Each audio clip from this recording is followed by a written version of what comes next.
Oke, selamat sore teman-teman.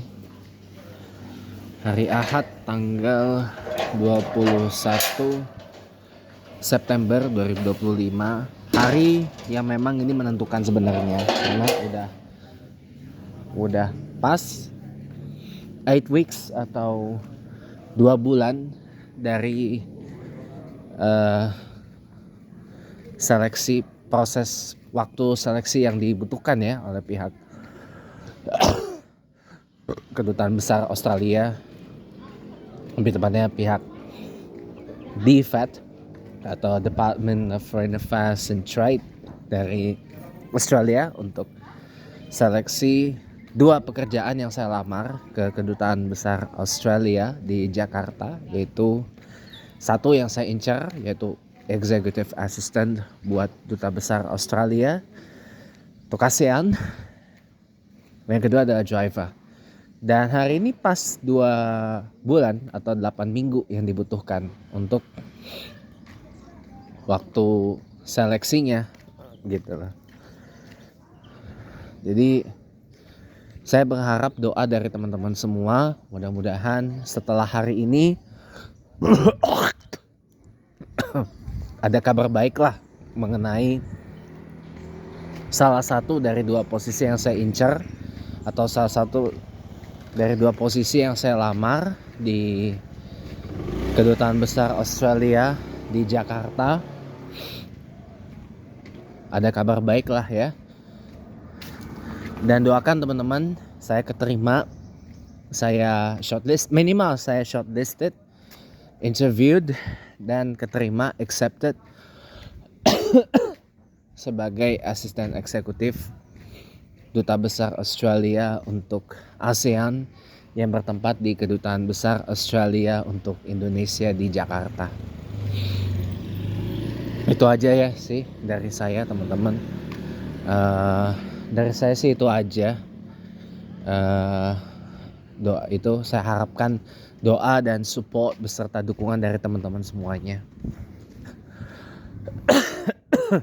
Karena kerja sebagai asisten buat duta besar tuh enak loh sebenarnya. Enak, walaupun ada serunya juga, ada challenge-nya juga, ada dynamics-nya juga. Ya itu bagian dari pekerjaan teman-teman. Itu bagian dari pekerjaan, itu bagian dari serunya bekerja gitu loh. Kalau nggak kepengen itu ya nggak usah kerja. Nganggur aja. Kan? Kalau serunya kerja tuh gitu, ada challenge-nya, ada dramanya, ada segalanya lah pokoknya gitu. Itu tuh bagian dari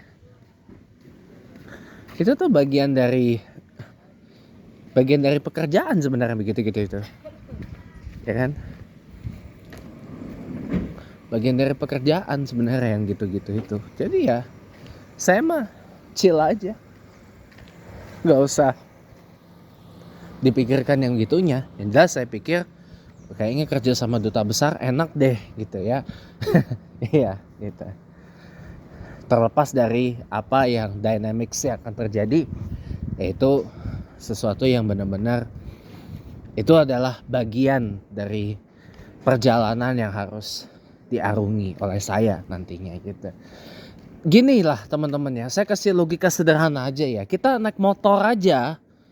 Kita naik motor nih, bawa motor di jalanan, udah pasti kan ada dinamikanya. Gak selamanya jalanan itu mulus-mulu kan.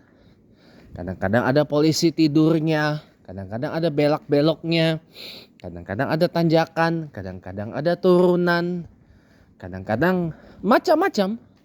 Ada jalan berlubang, ada jalan gravel, ada jalan tanah dan seterusnya. Itu memang harus dilalui. Kalau kita mau sampai ke titik tujuan, ada jalan yang lebar, ada jalan yang sempit. Itu bagian dari hari yang harus kita laluin kalau kita naik motor.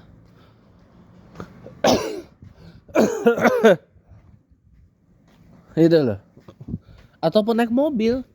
Kita naik pesawat terbang aja yang disebut moda transportasi paling aman sejagat raya ya. Harus diakui sih. Karena pesawat terbang itu merupakan moda transportasi ya yang teraman sedunia raya dengan resiko kecelakaan paling minimal ya. Paling minimal, dan jumlah kecelakaan pesawat itu sampai hari ini tuh masih kecil gitu loh. Masih sangat kecil lah dibandingin dengan kecelakaan yang melibatkan kendaraan darat seperti mobil, truk, motor, atau bus gitu kan. And it's a fact. Dan itu fakta teman-teman. Pak Untung. Dan itu fakta. Kecelakaan yang melibatkan pesawat sedikit banget. Walaupun kita baru menyaksikan ya pesawat Air India Boeing 787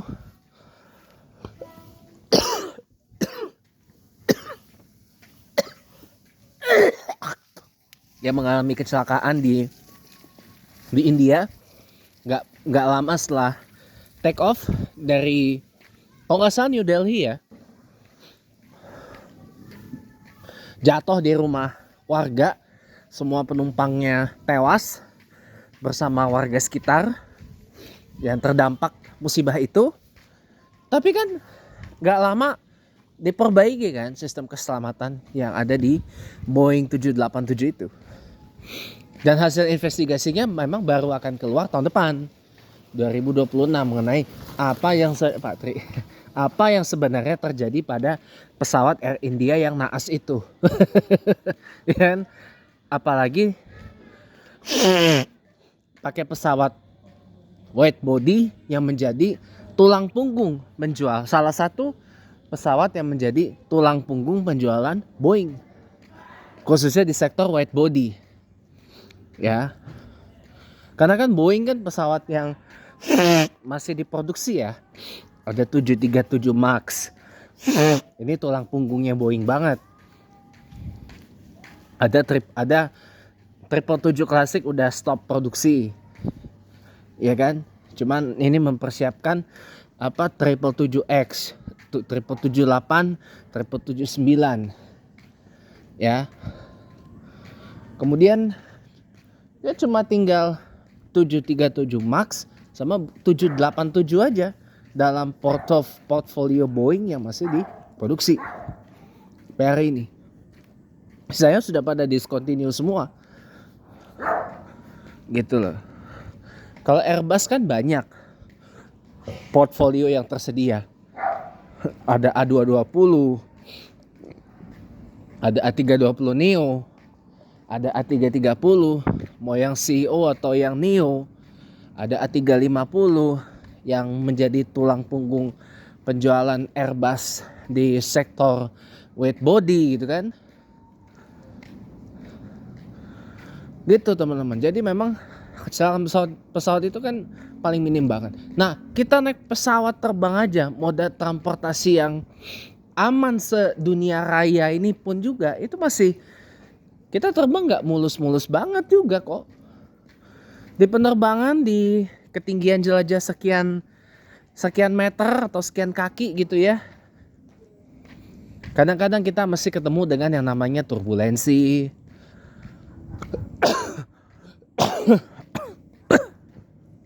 Maaf ya, masih kurang fit.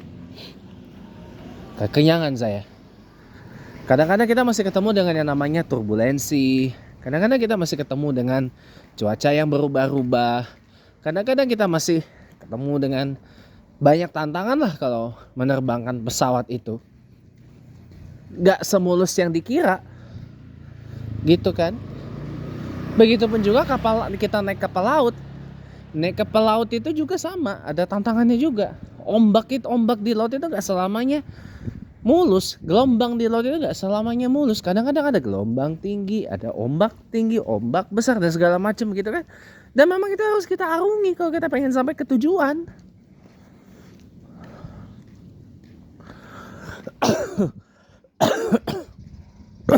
Pesawat pun begitu. Kalau begitu udah terbang, ya kan? Udah terbang sampai ke tujuan, jalan terus apapun yang terjadi, whatever it happens. Cuma kalau udah worse pasti akan disuruh detour atau divert ke bandara terdekat kalau ada kondisi-kondisi yang darurat misalnya gitu. Jadi gitu teman-teman, begitulah hidup, begitulah kerja gitu loh. Saya bilang kerja dengan duta besar tuh atau kerja di embassy, kedutaan besar tuh enak. Kayak itu kenapa saya memohon terus sama Allah, ya Allah kasih saya pekerjaan asisten eksekutif duta besar Australia untuk ASEAN ya Allah, karena saya terlahir untuk pekerjaan seperti itu. Saya memang terlahir untuk pekerjaan yang bergaul dengan orang-orang dari antar bangsa, antar negara. Saya terlahir untuk bekerja di bidang luar negeri, di bidang diplomasi, di bidang foreign affairs gitu. Saya memang terlahir gitu. Saya selalu berdoa seperti itu ke Allah gitu loh. Saya selalu berdoa seperti itu ke Allah gitu loh. Dalam setiap sholat malam saya spill aja.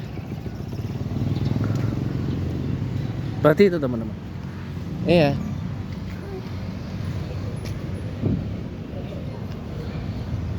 Makanya kurang lebih seperti itu. Sorry banget. Lanjut. Ya. Kenapa? Ya enak, kita harus punya afirmasi dan visualisasi dan sinergi antara pikiran dan perasaan ini harus sama. Itulah yang disebut NLP, Neuro Language atau Neuro Linguistic Programming, yang saya baru belajar. Jadi perasaan saya yang bahagia, excited kalau saya seandainya sih, harus pasti saya keterima, saya sudah build confidence, membangun keyakinan dalam diri saya bahwa saya keterima, bahwa saya bekerja untuk kedutaan Australia sebagai asisten eksekutif duta besar Australia untuk ASEAN. Dan pikiranmu juga saya build, yakin, confident dengan itu. Ya udah, go for it. Keterima, kerja, jalan until I retire. Go for it, apapun yang terjadi, terlepas dari segala macam I go for it. Saya jalan terus, karena memang itu bagian dari pekerjaan, itu bagian dari dinamika kita sebagai orang yang bekerja, dinamika kita sebagai pekerja, dinamika kita sebagai orang yang profesional. Gak apa-apa, enjoy it gitu loh, dinikmati aja. Karena hidup itu gak bicara tentang mulus mulu gitu loh. Kayak tadi saya udah sampaikan di awal, kita aja naik pesawat aja masih ketemu dengan yang namanya turbulensi, cuaca yang berubah-ubah. Itu biasa dalam penerbangan.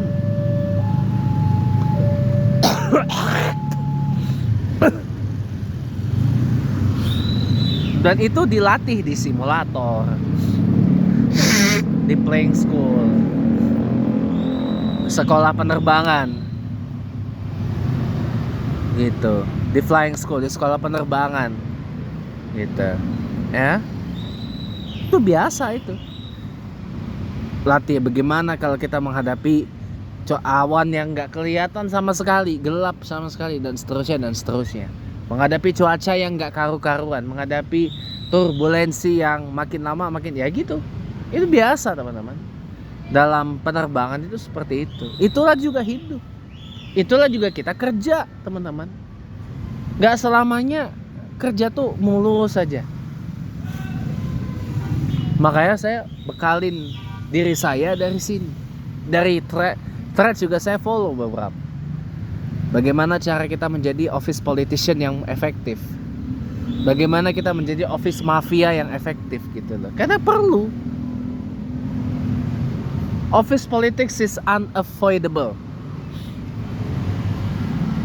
Politik kantor itu nggak bisa dihindari, sekalipun itu di institusi negara. Mau itu di institusi negara di dalam negeri Indonesia maupun institusi negara luar negeri yang punya perwakilan di sini di Indonesia. Contohnya apa? Misi diplomatik. Itu kan institusi negara. Itu ada office politicsnya. Politik kantor itu pasti ada, teman-teman, and it's unavoidable. Nggak bisa dihindarin. Nggak bisa. Tidak bisa, teman-teman. Tidak bisa dihindari. Tidak bisa dihindari itu. Nggak bisa. Ya. Jadi mau nggak mau, kita harus belajar bagaimana kita menjadi politikus kantor yang efektif. Bagaimana kita menjadi mafia kantor yang efektif gitu. Kalau kita tahu bisa menguasai dua ini, kita bakal bisa bertahan sampai bertahun-tahun, bahkan sampai kita pensiun kerja gitu.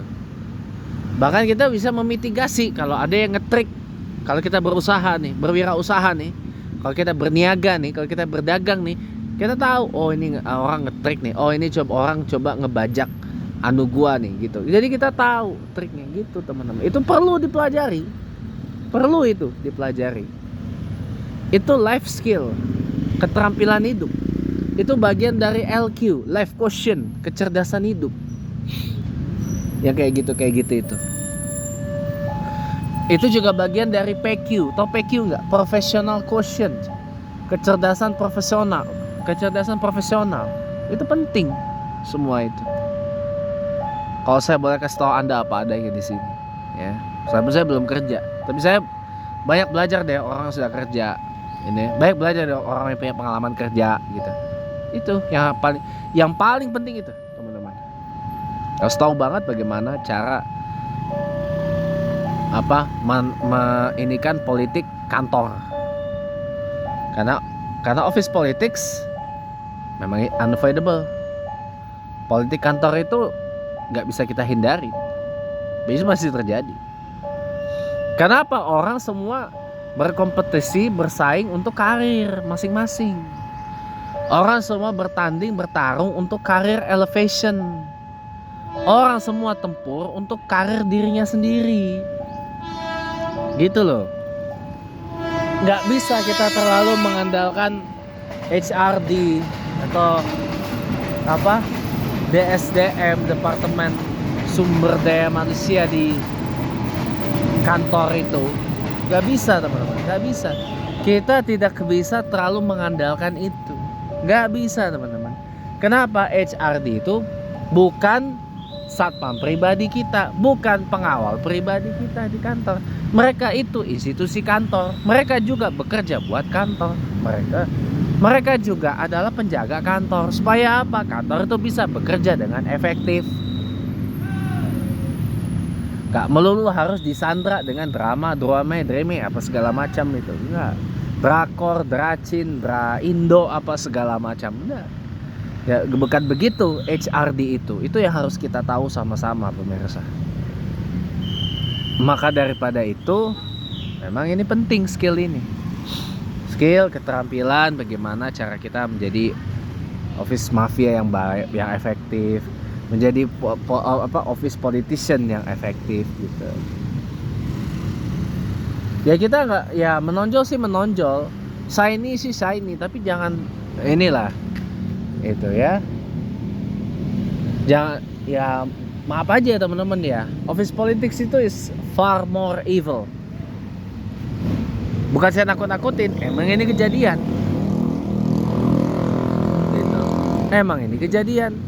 Loh, kenapa itu ibu itu? Entahlah, saya ya pokoknya begitulah. Jadi teman-teman ya, kalau saya boleh bicara apa adanya kepada rekan-rekan sekalian ya, pada intinya memang itulah hidup, teman-teman. Gak selamanya hidup itu mulus terus. Kayak tadi pagi saya cerita tentang kurva hidup, life curve. Kayak gitu tuh kurva hidup itu tuh. Kayak apa? Bulatan lengkungan itu tuh ya, hidup itu.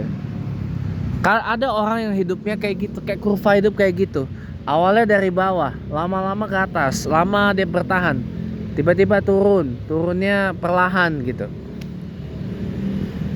Ada yang kurvanya kotak, dari bawah naik, bertahan, stagnan, lama-lama turun. Ada yang kayak ini, kurva saham. Naik gitu. Ada yang kayak segitiga kurvanya, awalnya naik, tapi lama-lama langsung turun. Ada yang seperti itu. Atau ada yang kayak apa? Lengkungan yang biasa di masjid-masjid itu, Roman Arcade itu. Dia kurvanya begini, orang dari bawah naik, tiba-tiba turun. Jeblos gitu. Ada orang yang kurva hidupnya seperti itu. Nah, itu makanya kenapa saya bilang saya nggak mau bikin rame yang kemarin itu. Untung tadi subuh orangnya nggak ada.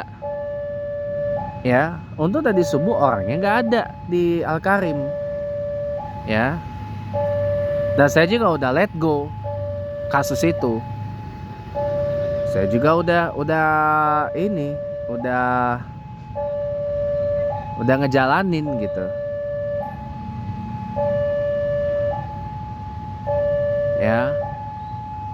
Udah lupain dah kasus itu ya. Cuma ya itu, kalau masalahnya kalau saya bikin rame,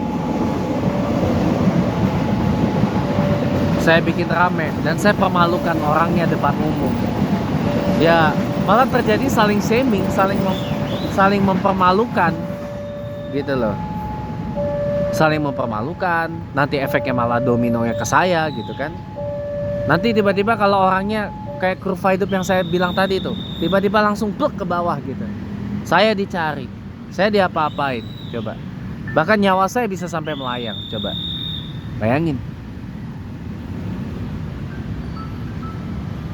Ya kan? Makanya untung nggak terjadi saya bikin rame itu. Ya. Dan saya juga udah lupa juga kejadiannya, udah saya lupain gitu loh. Karena saya tahu bahwa orang itu kurva hidupnya tuh pasti beda-beda, teman-teman. Kurva hidup orang itu beda-beda. Gak orang kurva hidup ada yang seperti itu tuh, seperti atap itu tuh. Dari bawah dia naik, dia bertahan, tahan, stagnan di situ. Tiba-tiba ada sesuatu dia turun, tapi turunnya perlahan gitu loh. Gak kayak segitiga itu. Kalau segitiga itu kan naik, begitu turun langsung. Itu.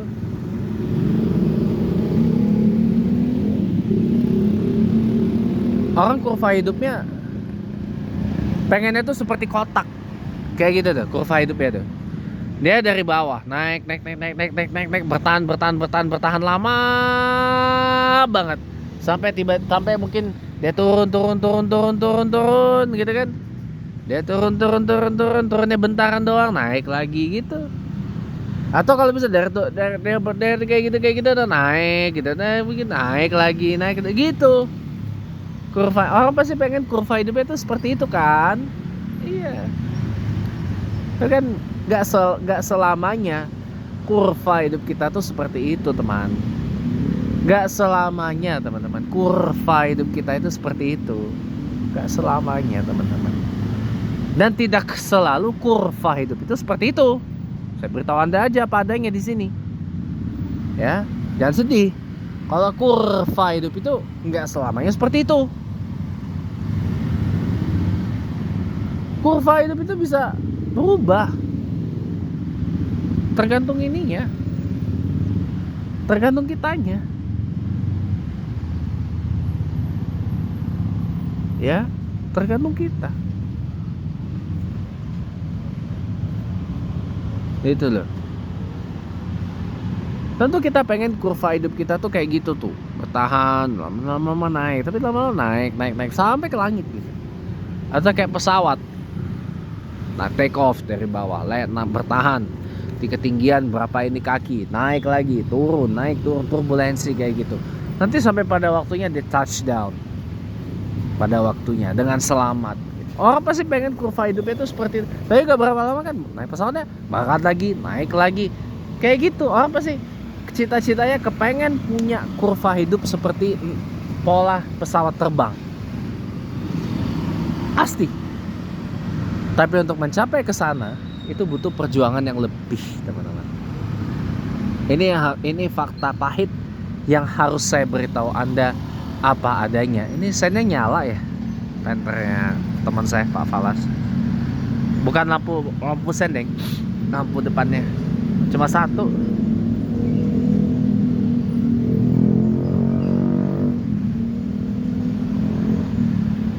Amin.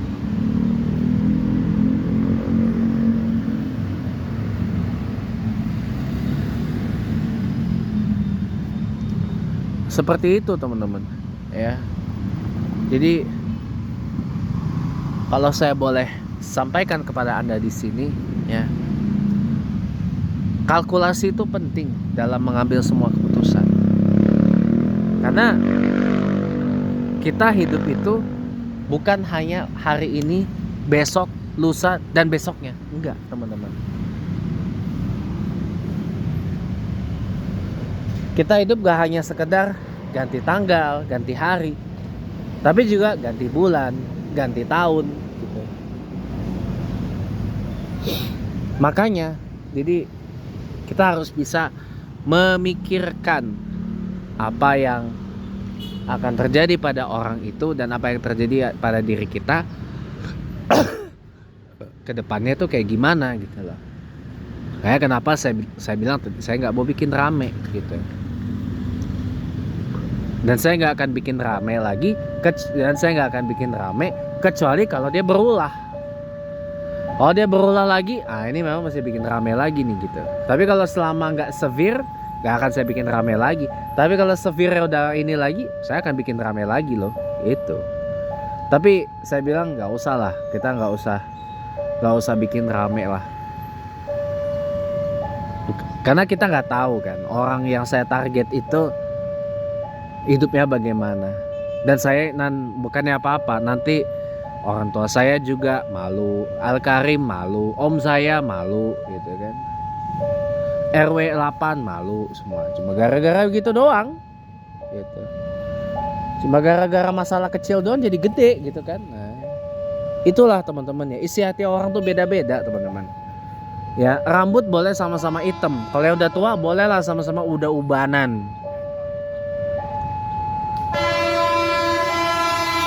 Ya, kulit boleh sama-sama sok mateng, makan boleh sama-sama nasi. Makan boleh sama-sama makan tahu, tempe, jengkol, singkong, apa segala macam itu. Tapi isi hati sama isi pikiran orang beda-beda coy, gak sama. Itulah, lain orang lain hati, lain orang lain pikiran. Seperti itu teman-teman.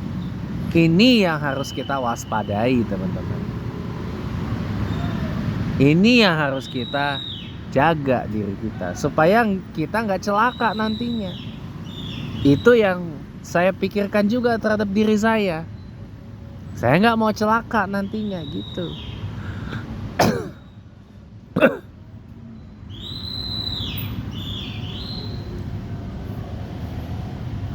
Makanya kenapa saya memilih tidak membuat rame. Karena buat rame juga buat apa? Tidak ada gunanya. Iya apa iya banget teman-teman. Iya banget dong. Ya, kurang lebih seperti itu teman-teman ya. Jadi ya pada intinya itulah hidup teman-teman.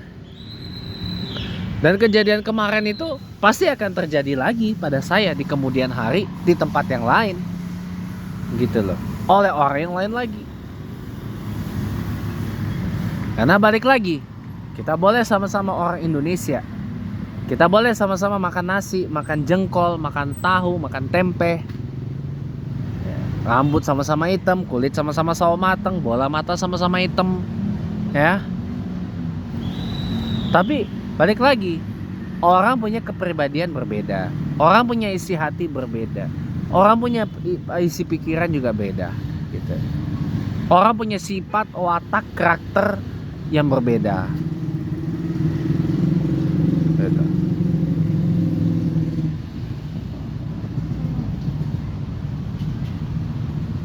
Gitu.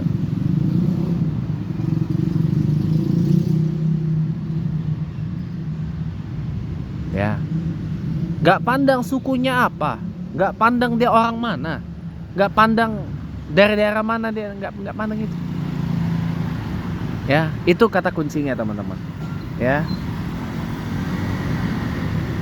saya orang Batak, saya ada Bataknya, ada Palembangnya, tapi saya juga bisa seperti orang Jawa yang ngomong sama orang tua pakai bahasa yang lebih halus gitu kan, gitu, pakai sopan, kayak adab gitu kan, nggak kasar, nggak apa, enggak gitu.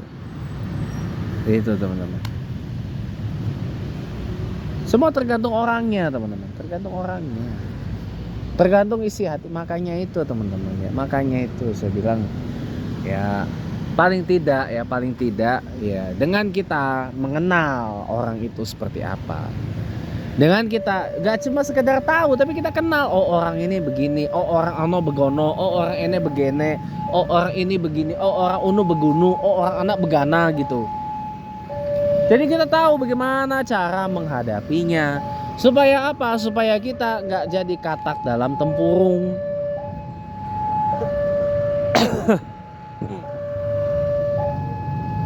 Itu juga pelajaran buat saya sebenarnya. Biar apa? Biar saya nggak jadi katak dalam tempurung. Jadi hati-hati. Oh orang ini begini, oh orang anak begono, oh orang unu begunu gitu. Daripada ngomong-ngomong di belakang kan. Nah itu. Ya. Gitu. Ya, oke, cukup ya teman-teman, udah lebih dari setengah jam kita bicara. Saya akhiri setelah kereta ini lewat ya. Terima kasih udah menonton. Sampai bertemu lagi di video-video saya yang lain. Ya, itulah gerbang terakhir, sampai jumpa lagi. Bye bye.